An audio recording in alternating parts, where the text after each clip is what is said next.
She stood right in front of me with that smug smile, holding a clipboard like she owned the whole world. "You need to leave," Karen from the HOA said, pointing at the land that had been in my family for 3 generations.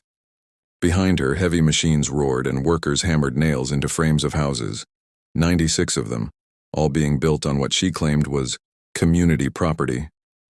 My chest tightened, but I didn't flinch. I asked calmly, "Do you even know whose land this is?" She scoffed. "Ours HOA land. You'll be gone by the end of the week." The neighbors around looked at me with pity, some with fear, because everyone had learned what happens when you go against her. But I didn't argue, not then. I just watched the foundations being poured, the walls going up. Every single brick laid like they were burying me alive on my own soil. She thought I was powerless, that I'd pack up and disappear. What she didn't know was that the papers in my safe deposit box carried more weight than her entire HOA board combined. And while she laughed, I let them build, because every nail they drove into those houses was sealing her own fate. Weeks passed, and the neighborhood transformed into a construction zone. Trucks came and went, families visited to reserve their future homes, and Karen strutted around like she was the mayor of the city. Every time I walked by, she threw in some insult. "Better enjoy the view while you can, because this won't be your porch much longer." I kept my silence, but inside I burned. My driveway was blocked twice by concrete mixers. One morning I found my fence ripped down so they could make space for a delivery. Karen even taped a fake notice to my door, stamped with a logo that looked official, saying my property was illegally occupied. The breaking point came when I saw her son spray painting over my family's old barn, laughing with his friends, calling it community clubhouse property. I clenched my fists, but still I said nothing, because timing mattered. The more damage they did, the deeper they dug their own grave. One night, as the last of the workers left, I stood in the middle of the construction site. The half-finished homes loomed around me like skeletons in the moonlight. Karen's voice echoed from behind. "Enjoy your last walk here. Tomorrow I'll have the cops escort you out."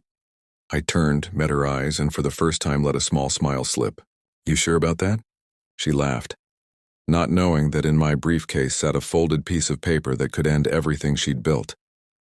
The next morning came like a storm. Karen was already on my lawn, arms crossed with 2 men in cheap uniforms standing behind her.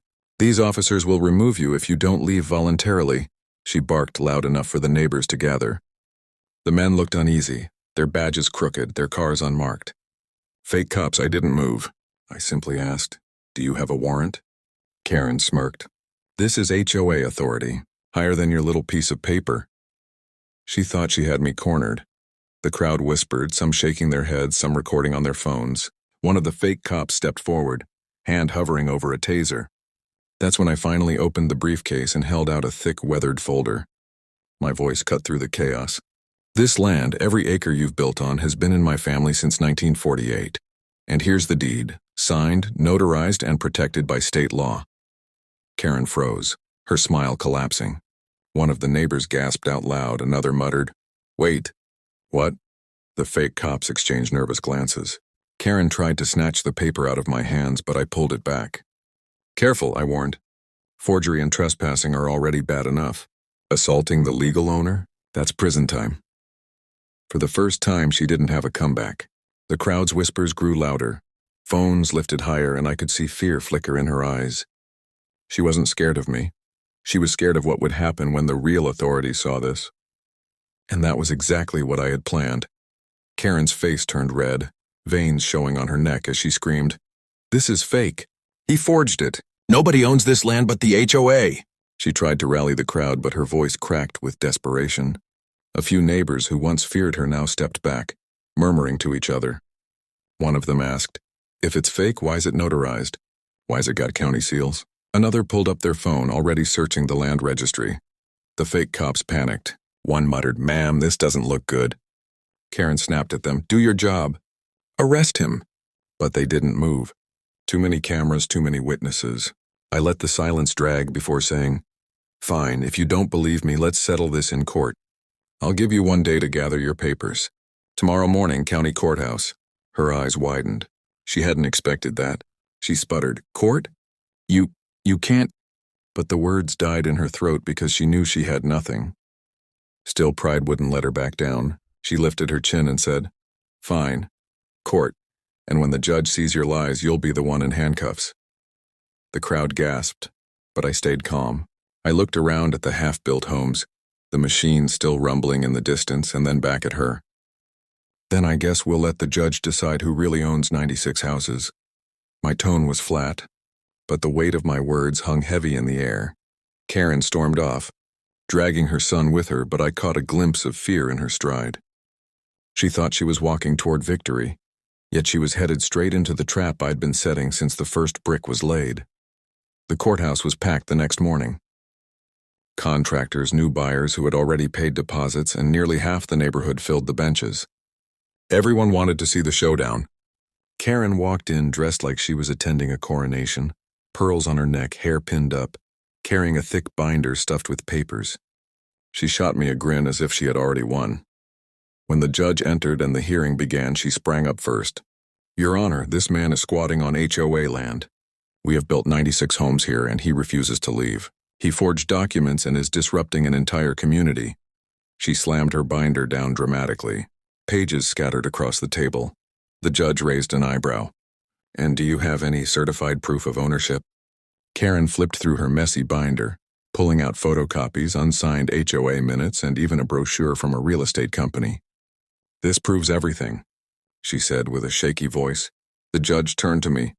I stood slowly, pulled the folded deed from my briefcase, and laid it on the desk. "Your Honor, this is the original title, recorded in the county archives. My grandfather purchased this land in 1948. I also have tax receipts every year paid in full. The HOA has no legal claim." The judge examined the papers for a long, silent moment. Karen fidgeted, sweat breaking on her forehead. Then the judge looked up, his voice firm. "This deed is valid. The land belongs to him. HOA has built on private property without consent." The room erupted in gasps. Karen stumbled forward. "No, that's impossible." "He's lying!" "He set us up." The judge banged his gavel. "Enough. The court will be ordering a full investigation into fraud, illegal construction, and attempted impersonation of law enforcement." Karen's mouth fell open, and the color drained from her face. She had strutted into the courthouse thinking she owned the world, only to find herself standing on quicksand. And this was only the beginning. Karen's scream echoed in the courtroom as the judge's words sank in. The buyers who had put money down on those houses turned toward her, furious. One man shouted, "You scammed us. You said it was all HOA approved." Another woman cried out, "I sold my old house for this."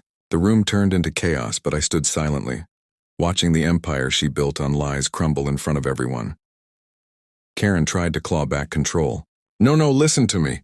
He's the fraud. The HOA board approved everything." But just then the judge cut her off. "Board members will also be summoned. If forged documents or impersonation are confirmed, criminal charges will follow." That's when I dropped the final hammer. Calmly, I pulled out a USB stick. "Your Honor, I also have drone footage. It shows their contractors tearing down my fence, destroying my barn, and dumping debris on my land. You'll also see 2 men in fake uniforms threatening me." The clerk plugged it in and the screen lit up with video. Gasps filled the room as Karen's son was seen spray painting my barn, laughing with his friends. The fake cops clearly visible, shoving me, claiming HOA authority. Karen's face twisted and she tried to lunge at the screen, yelling, "Don't watch that. It's edited!" The bailiff held her back. The judge stared coldly at her. "You've done enough. Sit down before I hold you in contempt." Her power was gone. The buyers turned on her, the fake cops slipped out of the room, and the contractors whispered among themselves. Realizing they had been building homes on land they had no rights to, I didn't raise my voice, didn't gloat. I just looked at her and said one line, steady and sharp. "You built 96 houses on my land, Karen. Now you get to explain that to the sheriff." The gavel struck again, but the courtroom was already buzzing like a hornet's nest. Deputies entered, real ones this time, and the look on Karen's face was priceless when they stepped right past me and surrounded her instead. She tried to laugh it off. "This is a mistake. I am the authority here. You can't touch me." But the deputies didn't blink. One pulled out handcuffs while another read out the charges: fraud, trespassing, impersonating law enforcement, and attempted theft of private property. The crowd erupted, some clapping, some shouting. Phones lifted high to capture every second. Buyers were demanding refunds, contractors swearing they'd sue her and the HOA. For years, Karen had bullied every person in that neighborhood, silenced them with threats and fake rules. Now, in a single moment, she stood trembling as cold steel clicked around her wrists. Her son tried to rush forward, yelling, "You can't do this to my mom," but a deputy stopped him with one arm. "Kid, you better sit down. You'll be next if you keep running your mouth." Karen twisted toward me as they dragged her past. Her voice cracked between rage and desperation. "You think you've won? This isn't over. I'll ruin you." I stepped closer, my voice calm but cutting through the noise. "You already ruined yourself. All I did was let you keep digging." The deputies pulled her away, her pearls clattering as she stumbled. The judge cleared his throat and spoke over the noise. "As of today, the court recognizes his deed. The HOA has no authority on this land. Construction is frozen effective immediately." The buyers groaned in frustration, but every eye in the room turned toward me, not as a victim anymore, but as the man who had just torn down an entire corrupt empire with a single piece of paper. And in that silence, I realized this wasn't just about land. It was about showing every single person there that no bully, no fake authority, and no HOA could stand above the law. Outside the courthouse, cameras flashed like lightning. Reporters swarmed, shoving microphones forward, shouting questions all at once. "How did you pull this off? What's next for the 96 homes? Were you afraid to take on the HOA?" I didn't give them a long speech. Just one line steady enough to make the evening news. I didn't fight for this country just to be told I can't live on my own land. The crowd erupted in cheers. Veterans in the audience saluted. Families clapped. Some buyers even came up to shake my hand, apologizing for believing Karen's lies. Behind me, Karen was being shoved into the back of a sheriff's cruiser, screaming through the window like a trapped animal. "You'll regret this. I owned this place." The more she shouted, the louder the crowd cheered, drowning her out completely. Weeks later, news spread like wildfire. The HOA board collapsed under investigations. Several members resigned overnight, terrified of charges. The half-built home stood frozen, construction abandoned, a ghostly monument to her arrogance. The county announced the land would remain mine, untouchable by the HOA. I walked across the property one evening, my boots crunching on gravel between the empty frames of houses. For the first time in months, it was quiet. No hammers, no threats, no fake notices. Just my land, the way it always should have been. My son came up beside me, holding 2 cups of coffee. He looked at the houses and smirked. "So, what now? Tear them down?" I sipped, smiled faintly, and replied, "No, let them stand. Every nail in those houses is proof of what happens when you try to steal from the wrong man." The sun dipped low behind the mountains, painting the land in gold. Justice wasn't just served, it was carved into the ground itself. And I knew without a doubt, Karen would never walk free enough to touch this place again. Months later, the story had spread far beyond our little town. News outlets ran it under headlines like, "HOA empire crumbles after owner produces deed in court," and 96 homes built on stolen land. People from across the country sent letters, some offering to buy the half-built houses, others simply thanking me for standing up to the kind of corruption they had faced in their own neighborhoods. The land had changed forever. Rows of empty frames stood as reminders of greed. But instead of tearing them down, I turned them into something else. Veterans who had nowhere to go, single parents struggling, families pushed out by rising rents. I opened the gates to them. With the county's help, those shells became affordable homes. What had been built as a monument to Karen's power turned into a community built on freedom and fairness.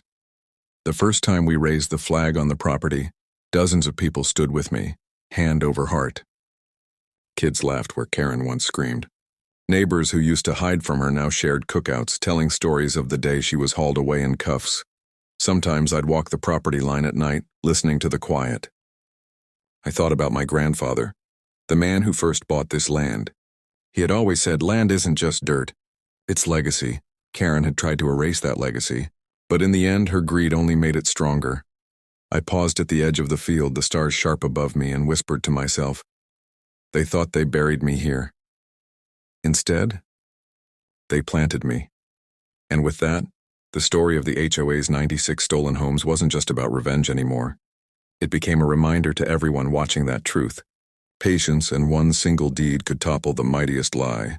Karen never walked back into that neighborhood again. She was convicted on multiple charges: fraud, impersonating law enforcement, conspiracy, and sentenced to years behind bars. The last footage anyone saw of her was on the evening news: head down, wrists cuffed, pearls gone, replaced by an orange jumpsuit. The HOA dissolved soon after. Without Karen's iron grip, the board members scattered, terrified of lawsuits. Families who had once been bullied into silence came forward with their own stories. Fines for leaving toys on porches, threats for planting the wrong flowers, harassment for parking in their own driveways. For the first time in years, people could breathe, but for me, it was never about destroying an HOA. It was about protecting what was mine, what had been in my bloodline since 1948. That patch of earth, those trees, that barn they tried to paint over, it was more than property. It was family. One evening, standing in the middle of the finished homes that now sheltered veterans and struggling families, I felt something I hadn't felt since the fight began: peace. My son walked up, looked around at the lights glowing in every window, and said quietly, "Grandpa would have been proud." I nodded, eyes fixed on the flag swaying at the property's edge. He fought for this country. I just fought for a small piece of it. The wind carried the sound of kids laughing, neighbors talking, freedom settling back into the land like it had always belonged there. And maybe that was the real victory. Karen thought she was building her empire, but in the end, she unknowingly built a community stronger than her lies. Because on American soil, there's one truth that never fades. You can bully people, forge papers, even bring fake cops. But you can't erase the man who owns the deed. Years passed, and the story of the HOA Karen land grab became almost folklore in our county. New families moved into the homes I'd repurposed. Kids grew up knowing nothing of the battle that had once shaken this ground. But every so often, a neighbor would stop me at the mailbox and say, "We still remember what you did. You saved this place." The county even put up a plaque by the entrance road: "This community stands on land defended with truth and courage." They asked me to speak at the unveiling, and though I wasn't one for speeches, I said just one thing: this land wasn't won in a courtroom. It was protected the day my grandfather bought it. All I did was remind them whose name was on the deed. Karen? She never came back. Rumors said she tried appealing, blaming everyone but herself, but every motion was denied. In prison, she was just another inmate with a number, not a title. The empire she tried to build crumbled into dust, while mine, rooted in family, legacy, and law, stood stronger than ever. On the anniversary of the trial, I walked the property line again, just as I'd done when this nightmare began. The barn was rebuilt, kids' bikes leaned against its side, and the flag still flew high. My son walked beside me, older now, more settled, but with the same fire in his eyes. He asked me quietly, "Do you ever regret letting them finish those houses before you stopped her?"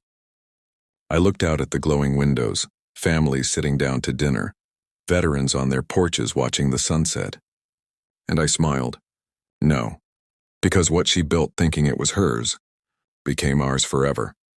The fight was over, but the lesson remained. Land, legacy, and truth outlast any lie. And in the end, justice wasn't just served, it became the foundation of an entire community. Not long after, a documentary crew showed up on my doorstep. They wanted to turn the whole ordeal into a film, The Man Who Outsmarted an HOA. At first, I laughed it off. But then I thought of all the families across America dealing with their own Karens, bullied by fake authority, scared of losing what was theirs. Maybe telling this story wasn't about me anymore. Maybe it was about giving them hope. When the documentary aired, it went viral. People from coast to coast reached out, farmers, veterans, single moms, sharing how they fought back against HOAs or greedy developers. Some even came to visit, just to see the place where 96 houses nearly erased a legacy. The community thrived. We held barbecues, Memorial Day parades, and every 4th of July the fireworks lit up the sky above the homes Karen once thought she owned. And every year when the flag rose and the anthem played, neighbors would glance my way, nodding in respect. Not because I was some hero, but because I refused to bow down. Sometimes, late at night, I'd stand on the porch with a cup of coffee, watching the lights from those houses flicker like stars scattered across my land. I'd think of my grandfather, Of the day Karen first showed up with her clipboard, of the courtroom, the cameras, the cuffs clicking around her wrists. She thought she was building an empire. She thought she was unstoppable. But in the end, all she did was write herself into a story where truth, law, and legacy crushed her lies. And as I looked out over the land, our land, I whispered the words I knew by heart now. You don't steal from a man who owns the deed. The fight was long over, but the lesson would echo here for generations. Years later, the land felt almost sacred. The houses that once symbolized Karen's arrogance had become a living, breathing community. Gardens in the yards, children chasing fireflies at dusk, veterans sitting on porches swapping stories over cold beers. Nobody mentioned Karen anymore, at least not by name. She had become more of a warning, a ghost of greed that never stood a chance against truth. One summer evening, my grandson tugged on my sleeve as we walked along the old property line. "Grandpa," he asked innocently, "is it true someone tried to steal all this from us?" His wide eyes searched mine, not fully able to imagine such a thing. I stopped, looking at the barn we'd rebuilt, the flag still flying, the laughter rolling through the neighborhood. I knelt down, ruffling his hair. "Yes," I said softly, "someone tried. But here's what you need to remember. No one can take away what you protect with courage. Not land, not family, not freedom." He nodded slowly, like he was storing the words deep inside. Then he grinned. "Good thing we had the paper," I laughed. "Good thing we had the truth." As the sun dipped low, painting the sky orange and gold, I realized the battle was no longer just a story of survival. It had become a lesson, passed down to the next generation. Karen's empire of lies had turned to dust, while ours had turned into a legacy. And standing there with my grandson's small hand in mine, I knew the story had finally come full circle. The land was safe, the family stronger, the community free. Because in the end, justice didn't just win a court case, it built a future. The years rolled on, and the land only grew richer with life. What had once been a battlefield of paperwork, threats, and bulldozers was now a town within a town. Strong, united, proud. The county even gave it a new name, Freedom Hills. Every time I saw the sign at the entrance, I felt a weight lift. What began as a fight against one arrogant woman had turned into a living reminder of what Americans hold closest: land, family, and freedom from tyranny. Karen. She became nothing more than a cautionary tale. Law schools taught her case as a textbook example of fraud and overreach. Students wrote essays on how one HOA's greed destroyed itself when it tried to stand above the law. She was remembered not as powerful, but as foolish. One winter on Veterans Day, the community asked me to say a few words. I stood at the flagpole, hundreds gathered, kids waving little flags, the old barn behind us lit up with string lights. My voice cracked as I said, "I didn't win this fight alone. My grandfather gave us the land. My neighbors stood as witnesses. And the law, when finally called, did what it was meant to do. The real victory isn't mine. It's ours." Applause rolled through the crowd. But the sound I focused on was quieter. The children laughing, the families at peace. The kind of life Karen would never understand. As the flag rose high against the cold blue sky, I whispered the words that had carried me through it all. You can build lies. You can build houses, but you can't build a future on stolen ground. And with that, the story of 96 homes built on the wrong man's land wasn't just history. It was a legacy, etched forever into Freedom Hills. That night, long after the celebration ended and the crowd went home, I sat alone on the porch with a cup of coffee. The quiet stretched across the land, broken only by the distant hum of crickets. I looked out at the lights of the 96 homes glowing like stars scattered across the earth. Families safe, veterans respected, kids free to grow without fear. It struck me then this land had been fought for twice. Once by my grandfather, who scraped every dollar to buy it in 1948, and once again by me, when Karen and her so-called HOA tried to erase it with lies and intimidation. They thought they could bury us under concrete and contracts, but instead they ended up building a legacy. I thought about Karen, sitting in a cold cell somewhere, still probably blaming everyone but herself. She wanted power. She wanted control. But all she left behind was a warning. The higher you build on stolen ground, the harder you fall. As the wind pushed the flag overhead, I whispered the words that had carried me through every step of the fight. This land isn't just property, it's freedom. And freedom doesn't come with an HOA. And with that, I knew the story had reached its true ending. Not in court, not in the chaos, but here, in the quiet piece of land, finally, eternally, ours. Morning sunlight spilled across the fields, and for the first time in years, the land felt untouched by shadows. The fight, the courtroom battles, the lies, they were all behind us now. What stood in their place was something Karen could never have imagined. A thriving community that no HOA or bully could ever claim. As I walked the property line one last time, I realized something had shifted inside me. This land wasn't just about my grandfather anymore. It wasn't even about me. It was about the families who now lived here. The veterans who finally had a place to rest. The children who would grow up running through the grass, never knowing the weight of Karen's clipboard or the sound of her threats. I paused at the barn, the same one they had tried to paint over. It stood tall again, stronger than before, the American flag waving above it. My grandson ran past me laughing and shouted back, "Grandpa, race you to the fence." I smiled, heart steady, and whispered under my breath, "They tried to take it all. Instead, they built us forever." And with that, the story of 96 stolen homes came to its final chapter, not as a tale of loss, but as proof that truth, patience, and courage will always outlast lies, because in the end, land is more than dirt. It's legacy, and mine would never be stolen again. And so the years rolled quietly into decades. Freedom Hills became more than a neighborhood. It became a story people told their kids when they warned them about greed, about power, and about standing tall when the world tries to push you down. Veterans marched here every Memorial Day. Families gathered under the rebuilt barn every Thanksgiving. And every 4th of July, the sky cracked with fireworks above land once nearly stolen. I grew older, slower, but every step across that soil reminded me why I fought. One evening, sitting on the porch with my grandson, now a young man himself, he asked, "Grandpa, do you ever think about her? About Karen?" I stared across the land, the homes, the flag fluttering steady against the fading light. "Sometimes," I admitted. Not out of anger, just as a reminder. She thought she owned everything. But all she really owned was her downfall. He nodded, quiet for a moment, then smiled. "Guess it's true what you always say." I raised a brow. "And what's that?" "That a deed isn't just paper. It's a promise." I couldn't help but laugh softly, pride swelling in my chest. He understood. The fight wasn't just about land. It was about keeping a legacy alive for him, for those after him, for everyone who believed freedom mattered more than fake authority. As the stars came out one by one, I leaned back, breathed deep, and felt peace wash over me.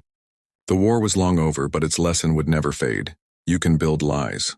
You can build houses. But you can't build forever on stolen ground.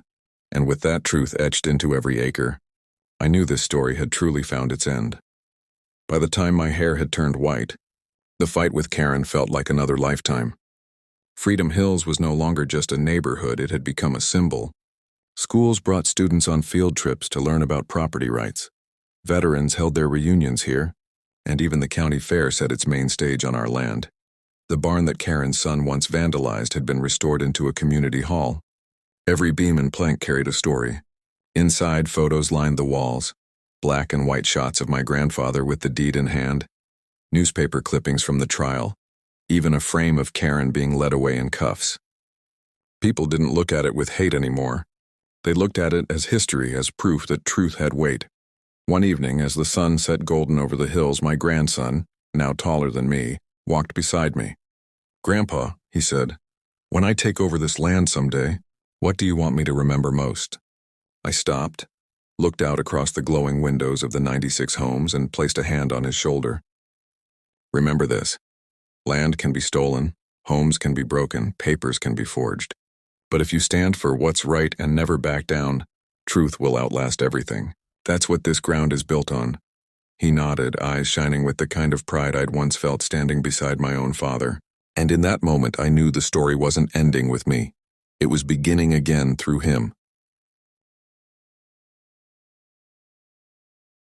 The world would keep changing. But the lesson carved into this land would never fade. Freedom isn't granted by boards or bullies. It's protected by those who refuse to let it go. And with the flag rising high over Freedom Hills, I finally understood. Karen had tried to erase a legacy, but instead she'd made it eternal. That night, after everyone had gone to bed and the land lay quiet under the stars, I sat alone on the porch with the deed resting in my lap. The same paper Karen once mocked, the same paper that survived courts, lies, and betrayals. Its edges were worn, its ink faded, but its meaning had only grown stronger with time. I thought about every battle, every false cop, every forged letter, every insult she threw, and realized something. It was never just about her. Karen was only the face of a bigger sickness: greed, entitlement, the belief that power meant ownership. She lost, not because I was stronger, but because the truth was bigger than both of us. The night breeze carried the sound of laughter from the houses nearby. Families living freely, kids riding bikes down streets that once were claimed as HOA property. They didn't know the weight of what it took to make this place safe, but maybe they didn't need to. That was the point. I whispered into the dark, not to Karen, not even to myself, but to the land itself. You're free now, and so am I. The stars seemed brighter than ever. For the first time in years, I felt no anger, no tension, only peace. The war was over, the story complete. And deep inside, I knew this truth would outlive me, my children, and even their children. You can fight a man. You can fight a family. But when you fight the truth, you will always lose.